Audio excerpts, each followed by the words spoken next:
Hi అండి, అందరికీ నమస్కారం. Welcome to my YouTube channel Sauji Krish. ముందుగా అందరికీ సంక్రాంతి కనుమ శుభాకాంక్షలు అండి. ఎప్పటిలాగే ఈరోజు కూడా నేను మీ ముందుకు మంచి టిప్స్తో అయితే నేను మీ ముందుకు వచ్చానండి.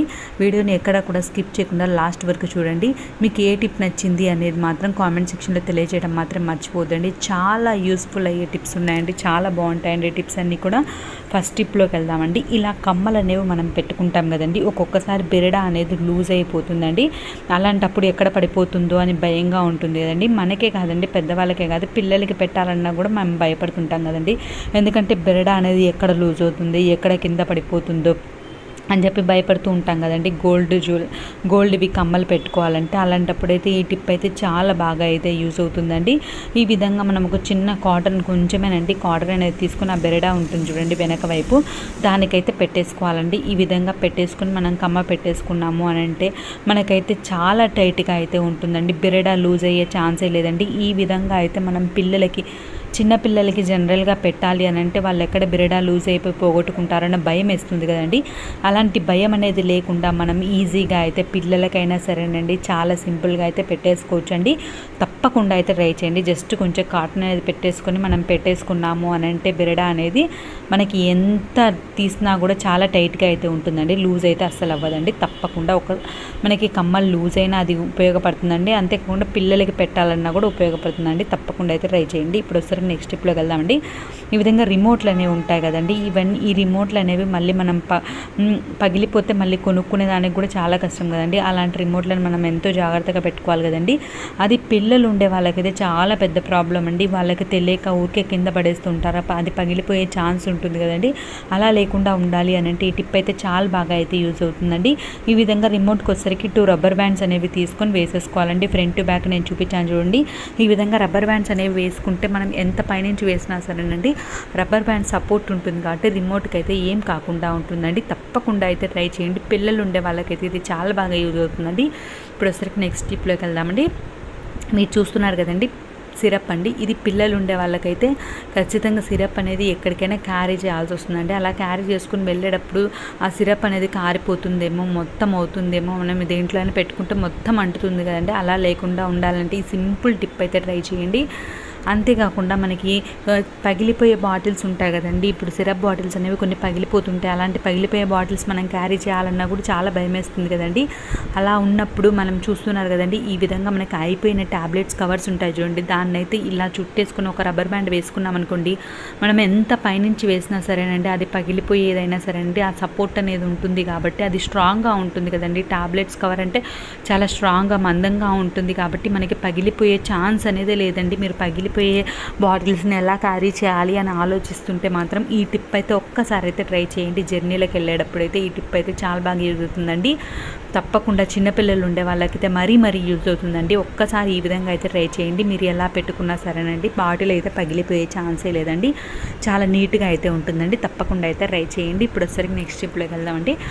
ఇలా ఛార్జింగ్ అనేది వైర్ అనేది ఉంటుంది కదండి. ఇలా వైర్ ఉన్నప్పుడు మనమైతే చూసుకొని పెట్టుకుంటామండి. కానీ పెద్దవాళ్ళు ఉంటారు కదండి, వాళ్ళకి ఛార్జర్ అనేది ఎటు సైడ్కి పెట్టాలో వాళ్ళకి అర్థం కాక ఊరికే జస్ట్ ఫ్రంట్కి బ్యాక్కి అలా తిప్పుతూ ఉంటారు కదండి. అలాంటి ప్రాబ్లం అనేది లేకుండా మనం ఈ సింపుల్ టిప్ అనేది ట్రై చేసాము అని అంటే ఎటువంటి ఇబ్బంది లేకుండా చిన్నపిల్లలైనా పెద్దవాళ్ళైనా సరేనండి ఈజీగా ఛార్జింగ్ అనేది పెట్టేదానికి ఉంటుందండి. అది ఏంటంటే మనం ఎటు సైడ్ అయితే ఛార్జర్ అనేది పెడుతున్నామో ఛార్జింగ్ అనేది అటు సైడ్ వచ్చేసరికి ఒక స్టిక్కర్ అనేది పెట్టేసుకున్నాం అనుకోండి, ఆ స్టిక్కర్ అనేది మనకు కనిపిస్తూ ఉంటుంది కదా, ఎటు సైడ్ పెట్టాలో మనకు అర్థమైపోతుంది కదండి. పెద్దవాళ్ళకు కూడా ఈ విధంగా స్టిక్కర్ ఉన్నవి పెట్టుకోవాలి అని అంటే వాళ్ళకు కూడా ఈజీగా అయిపోతుందండి, వాళ్ళు కూడా పెట్టేసుకుంటారండి. చిన్నపిల్లలకైనా తెలియదు కదండి, వాళ్ళకి పెట్టమన్నా కూడా వాళ్ళు కూడా పెట్టేదానికి ఛాన్స్ ఉంటుందండి.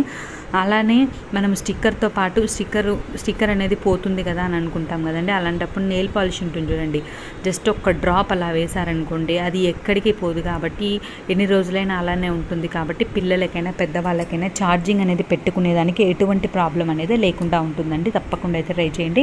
ఇప్పుడు వచ్చేసరికి నెక్స్ట్ టిప్లోకి వెళ్దామండి. మన దగ్గర ఇలాంటి లిక్విడ్ బాటిల్స్ అనేవి ఉంటాయి కదండి. ఇలాంటి బాటిల్స్ వచ్చేసరికి లిక్విడ్ అయిపోయిన వెంటనే అయితే పడేస్తుంటామండి. అస్సలు పడేయొద్దండి. దీన్ని అయితే చాలా బాగా యూస్ చేసుకోవచ్చండి. నాది ఇంతకుముందు ఈ లిక్విడ్ బాటిల్ని వచ్చేసరికి నేను బాగా నీట్గా కడిగేసుకోవాలండి. నీట్గా కడిగేసుకొని ఆరిపోయిన తర్వాత నేను దీపం నూనె ఉంటుంది చూడండి, ఆ దీపం నూనె అయితే వేసుకున్నానండి. ఇదైతే డైలీ అయితే నేను దీపారాధన చేసుకునేదానికి దేవుడి రూమ్లో అయితే పెట్టుకుంటానండి. ఈ విధంగా మనం నీట్గా క్లీన్ చేసుకున్న తర్వాత దీన్నైతే ఈ విధంగా దీపం నూనె అనేది వేసుకునేదానికి యూజ్ చేసుకోవచ్చండి. చాలా నీట్గా అయితే ఉంటుందండి. మనం నూనె వేసేదానికి కూడా అదైతే చాలా ఈజీగా అయితే ఉంటుందండి. నేనైతే ఈ విధంగా బాటిల్స్ని అయితే పడేయకుండా వాటిని అయితే నీట్గా క్లీన్ చేసుకొని దీపం నూనె అనేది వేసి పెట్టుకుంటానండి. ఎప్పుడు కావాలంటే అప్పుడు మనం డైలీ యూస్ చేసుకునే దానికి చాలా నీట్గా అయితే ఉంటుందండి. మనం సపరేట్గా కొనాల్సిన పని లేకుండా. తప్పకుండా అయితే ట్రై చేయండి. ఇప్పుడు వచ్చరికి నెక్స్ట్ టిప్లోకి వెళ్దామండి. ఇలాంటి స్పెట్స్ అనేవి ఉంటాయి కదండి. స్పెట్స్ అనేవి మనం డైలీ యూస్ చేస్తుంటాం కాబట్టి మనకి జిడ్డు అనేది పడుతుంది, నెక్స్ట్ డస్ట్ అనేది పడుతుంది, మనకు కనిపించదండి స్పెట్స్ మీద డస్ట్ అనేది. కానీ మనకి బూజర్గా అలా ఉంటుందండి. అలా ఉంటే మనం ఏమనుకుంటామంటే స్పెట్స్లో ప్రాబ్లం అనుకుంటామండి. కాదండి, ఈ విధంగా మురికి అనేది మనకు కనపడకుండానే స్పెట్స్ మీద అయితే పడుతుందండి. అలాంటప్పుడు మనకి ఇలాంటి ప్రాబ్లం అనేది వస్తుందండి. అలాంటి ప్రాబ్లం అనేది లేకుండా స్పెట్స్ అనేవి 1 వీక్ ఒకసారి అయితే ఈ విధంగా నీట్గా క్లీన్ చేసుకున్నాము అని అంటే అటువంటి ప్రాబ్లం అనేది లేదండి. జస్ట్ వ్యాజ్లిన్ అనేది మనం కొంచెం డ్రాప్స్గా అయితే పెట్టుకోవాలండి. ఎక్కువ పెట్టుకోవద్దండి, జిడ్డుగా అనిపిస్తుంది. జస్ట్ కొంచెమేనండి. డ్రాప్స్గా పెట్టుకున్న తర్వాత ఈ విధంగా కాటన్ అనేది తీసుకొని మనం నీట్గా తుడిచేసుకున్నాం అనుకోండి, చాలా నీట్గా అయితే స్పెట్స్ అనేవి క్లీన్ అవుతాయండి. నేనైతే స్పెట్స్ అనేది డీప్ క్లీన్ ఎలా చేయాలి అనేది ఒక వీడియో అయితే చేశానండి. నా ఛానల్ ప్లేలిస్ట్లో ఉంటుందండి. ఒక్కసారి అయితే చూడండి. నేను డిస్క్రిప్షన్ బాక్స్లో కూడా ఇస్తానండి. చాలా మంచి వీడియో అండి. ఒక్కసారి చూస్తే మీకే అర్థమవుతుందండి. ప్రతిసారి అదైతే యూజ్ అవుతుంది కదండి. స్పెట్స్ అనేవి ఇప్పుడు మన డైలీ లైఫ్లో ఒక పార్ట్గా అయిపోయాయండి. చిన్నపిల్లల నుంచి పెద్దవాళ్ళ వరకు స్పెట్స్ అనేవి వస్తున్నాయి కదండి. అలాంటప్పుడు వాటిని మనం నీట్గా పెట్టుకున్నామంటే మన కళ్ళకు కూడా సేఫ్గా ఉంటుందండి. తప్పకుండా అయితే ట్రై చేయండి. ఒక్కసారి అయితే ఆ వీడియో అయితే చూడని వాళ్ళు ఉంటే ఒక్కసారి అయితే చూడండి. ఇప్పుడు వచ్చేసరికి నెక్స్ట్ స్టెప్లోకి వెళ్దామంటే మనం నెయిల్ పాలిష్ అనేది పెట్టుకునేదానికి ఒక చిన్న ట్రిక్ అయితే చెప్పబోతున్నానండి. అది ఏంటంటే నెయిల్ పాలిష్ అనేది పెట్టుకున్నప్పుడు ఎవరైనా ఫేస్ చేసే ప్రాబ్లమేనండి ఇది. ఎందుకంటే నెయిల్ పాలిష్ పెట్టుకున్నప్పుడు సైడ్కి అనేది అంటుతుందండి. ఇంకా పిల్లలు పెట్టారనుకోండి, వాళ్ళకి చెప్పినా కూడా వినిపించుకోరండి. నెయిల్ పాలిష్ కనిపిస్తే చాలు మేము పెట్టుకుంటామని పెట్టుకుంటారండి. మొత్తం సైడ్ అంతా చేసుకుంటారండి. అటువంటి ప్రాబ్లం అనేది లేకుండా ఉండాలంటే ఒక్క వ్యాజ్లైన్ అండి. జస్ట్ మనం నెయిల్ పాలిష్ అనేది పెట్టుకుంటున్నాము అని అన్నప్పుడు మనకి చుట్టూ అనేది వ్యాజ్లైన్ అనేది అప్లై చేయాలండి. ఇది జెల్ కాబట్టి వ్యాజ్లైన్ మీద అయితే నెయిల్ పాలిష్ అనేది ఉండదండి. కాబట్టి మనం ఈ వ్యాజ్లైన్ అనేది మొత్తం చుట్టూ అప్లై చేసేసి మనం నెయిల్ పాలిష్ అనేది పెట్టామనుకోండి, చాలా ఈజీగా మనకి సైడ్స్ అనేది అంటుకోకుండా అయితే మనకి నీట్గా అయితే నెయిల్ పాలిష్ అనేది పెట్టుకోవచ్చు అండి. చూస్తున్నారు కదండి, ఈ విధంగా మనం వ్యాజ్లైన్ అప్లై చేసిన దగ్గర నెయిల్ పాలిష్ అనేది పెడితే జస్ట్ మనం ఫింగర్స్తో అనేస్తేనే వచ్చేసింది చూడండి. ఈ విధంగా అయితే మనకి నీట్గా అయితే నెయిల్ పాలిష్ అనేది పెట్టుకునేదానికి ఈ టిప్ అయితే చాలా బాగా అయితే యూజ్ అవుతుందండి. చూస్తున్నారు కదండి, చాలా సింపుల్గా చాలా ఈజీగా అయితే మనం నెయిల్ పాలిష్ని అయితే పెట్టుకోవచ్చండి. తప్పకుండా ట్రై చేయండి. ఈ టిప్స్ అన్నింటిలో మీకు ఏ టిప్ నచ్చింది అనేది మీ అభిప్రాయం అయితే కామెంట్ సెక్షన్లో తెలియజేయండి. అదొక చిన్న రిక్వెస్ట్ అండి. వీడియోని ఇప్పటివరకు లైక్ చేయని వాళ్ళు ఎవరైనా ఉంటే తప్పకుండా లైక్ చేయండి. మీ ఫ్రెండ్స్కి ఫ్యామిలీ మెంబర్స్కి షేర్ చేయడం మాత్రం మర్చిపోవద్దండి. మీకు యూస్ఫుల్గా అనిపిస్తే, మీ ఫ్రెండ్స్కి కూడా యూస్ఫుల్గా అనిపిస్తుంది అనుకుంటే తప్పకుండా వాళ్ళకు కూడా షేర్ చేయండి. ఫస్ట్ టైం నా ఛానల్ చూసే వాళ్ళైతే ఇప్పటివరకు సబ్స్క్రైబ్ చేసుకొని వాళ్ళు ఎవరైనా ఉంటే తప్పకుండా సబ్స్క్రైబ్ చేసుకోండి. పక్కనే బెల్ ఉంటుందండి, అది హిట్ చేశారంటే నేను పెట్టేవన్నీ మీకు వెంటనే వస్తాయండి. మీరు వెంటనే అయితే చూసేయచ్చండి. నా ఛానల్లో అయితే మంచి మంచి టిప్స్ అన్నీ ఉన్నాయండి. ఒక్కసారి అయితే నా ఛానల్ని చూడండి. చూసి మీకు నచ్చితేనే మీ ఫ్రెండ్స్కి ఫ్యామిలీ మెంబర్స్కి అయితే షేర్ చేయండి. చూస్తున్నారు కదండి, ఈ విధంగా అయితే నెయిల్ పాలిష్ అనేది మనం చాలా సింపుల్గా ఈజీగా అయితే పెట్టేసుకోవచ్చండి. ఇప్పుడు వచ్చేసరికి నెక్స్ట్ టిప్లోకి వెళ్దామండి. బియ్యం అనేది మనం తెచ్చుకుంటాం కదండి, ఎక్కువగా తెచ్చుకుంటాం కదండి. అలాంటప్పుడు చాలా త్వరగా అయితే బియ్యంలో అయితే చెక్క పురుగులని, తెల్ల పురుగులు అనేవి పట్టేస్తాయండి. అలా పట్టకుండా నీట్గా అయితే ఉండాలి అని అంటే మనం బియ్యం బస్తా అనేది ఓపెన్ చేస్తాం కదండి.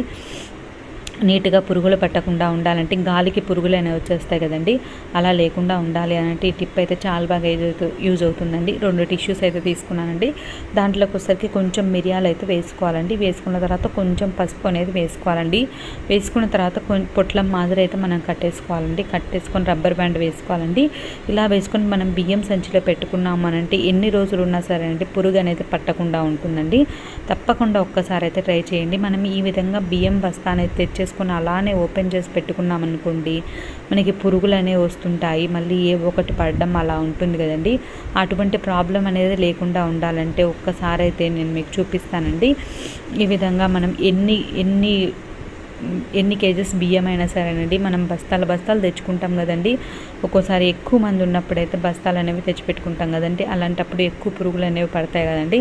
అలా పట్టకుండా ఉండాలి అని అంటే ఈ టిప్ అయితే మనకి చాలా బాగా యూజ్ అవుతుందండి. మనం బియ్యాన్ని బట్టి ప్యాకెట్స్ అనేవి తయారు చేసి పెట్టుకుంటే సరిపోతుందండి. ఇలా ఓపెన్గా వదిలేసాము అని అంటే ఏవో ఒకటి లోపలికి పోవడం జరుగుతుంది కదండి. అలా లేకుండా ఉండాలి అని అంటే జస్ట్ ఒక బ్యాంగిల్ అనేది మనం తొడిగేసామనుకోండి, మనకి స్పేస్ అనేది ఉండదండి. ఏమి మనకి లోపలికి పోయేదానికి ఛాన్స్ ఉండదండి. నీట్గా అయితే మనం బియ్యం బస్తాని క్లోజ్ చేసుకోవాలి అని అంటే ఒక గాజు, మనకి అవసరం లేని గాజు ఉంటుంది కదండి, ఆ గాజు అనేది ఈ విధంగా మనం నీట్గా తొడిగేసుకున్నాం అనుకోండి, బియ్యం అనేది పురుగు పట్టకుండా, దుమ్ము ధూళి అనేది పడకుండా చాలా నీట్గా అయితే ఉంటుందండి. తప్పకుండా ట్రై చేయండి. Thank you.